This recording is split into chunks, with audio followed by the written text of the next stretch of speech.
Sosok Ketua DPRD laporkan mahasiswi usai video asusila dirinya tersebar. Ketua DPRD Kabupaten Penajam Pasir Utara, Kalimantan Timur berinisial SMN melaporkan seorang wanita berinisial FA karena telah menyebarkan video asusila mereka. Saat ini, FA sudah ditahan dan penyidik tengah melengkapi berkas perkaranya. Atas perbuatannya, FA terancam hukuman penjara maksimal 6 tahun dan denda maksimal 1 miliar rupiah. Diduga perbuatan asusila SMN dan FA dilakukan di sebuah hotel di Jakarta pada September 2021.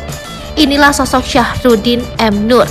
Syahrudin M. Nur merupakan Ketua Dewan Perwakilan Rakyat Daerah Kabupaten Penajam Pasir Utara, Provinsi Kalimantan Timur yang dilantik pada Juni 2022 lalu.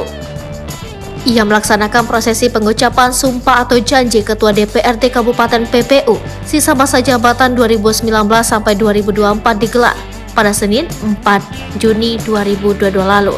Syahrudin M. Nur pada pergantian antar waktu ini menggantikan posisi jabatan Ketua DPRD Kabupaten PPU John Kennedy.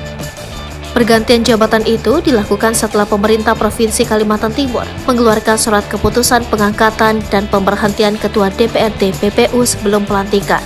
Dikutip dari situs resmi pemerintah daerah Kabupaten Penajam Pasir Utara, Syahrudin M. Nur adalah Ketua Fraksi Partai Demokrat PPU.